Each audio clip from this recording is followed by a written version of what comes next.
Oh, good luck. Pila naman ka mga lugar diri sa Bacolod City mawad-an sang supply sa kuryente sining weekend bangod sa patigayunon nga shutdown sa pila ka transmission lines sang NGCP. Nakatutok, Eileen Pedreso.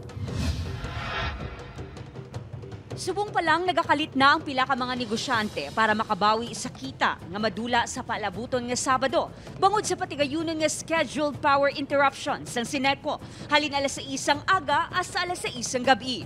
Si Glenn nga nagatrabaho bilang glass installer, aminado nga maapektuhan ang ila operasyon, ilabi na nga kinahanglan sang kuryente para maka-operate. Iway kita na income mo, hindi ka may income, kaya mo niya bradaan pang kuryente mo. Mo ginahamon nga brother, iway na kami ban nga mga buyan mo gini. Sa advisory nga ginpagwa sang Sineco, iga-shutdown sang NGCP ang Bacolod Alihis 69 kV transmission line sa Sabado. Rason nga maapektuhan ang Alihis kag Murcia nga substation sa among adlaw.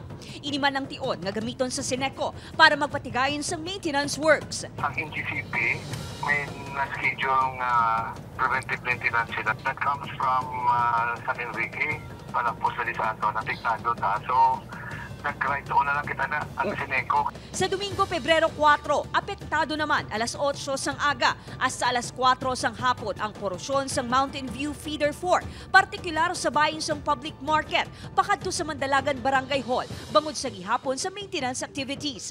Nagpasalig ng Sineco nga pananglitan, magbalik ang supply sang kuryente gikan sa NGCP. Gilayon man nga i-restore ang kuryente sa mga apektado nga feeder. Upod kay Ruel Banggoy, Eileen Pedreso, 1 Western Visayas.